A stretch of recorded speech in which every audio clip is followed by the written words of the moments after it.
Hi, my name is Susan Kazanis. I wanted to share a little bit of my diversity and inclusion journey.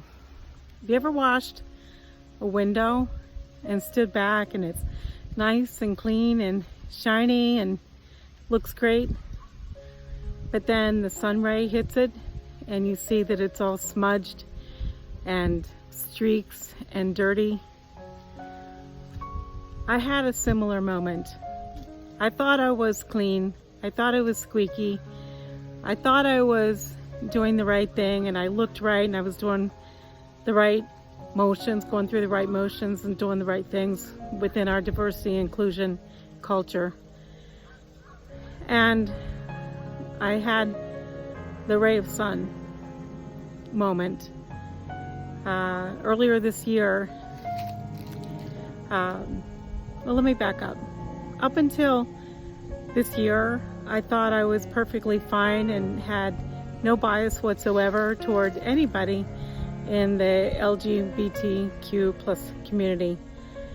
And I have cousins, I have friends who are gay, and I'm perfectly fine with that.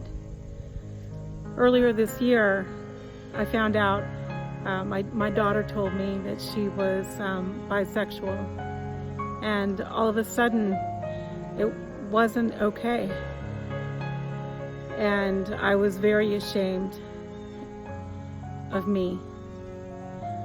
I was ashamed because the sun came shining through and I saw all of my smudges and my smears. And why am I okay with a person's lifestyle choices as long as they're not close to me? What a reality check from my own bias to understand that it was okay as long as it wasn't someone that I loved within my own personal circle. How ridiculous is that?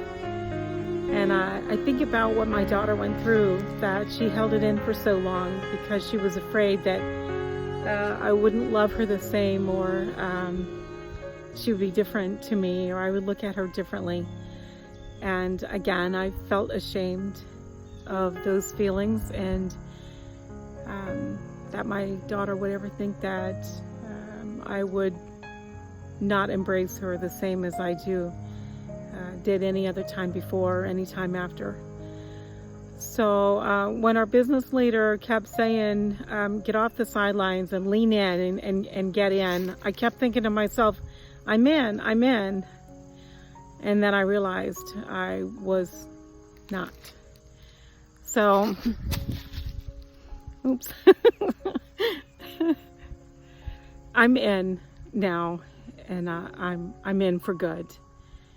And I'm glad that that bias and those smudges were exposed. It's made me much more cognizant of who I am as a human being and more in love with those around me. That's my journey.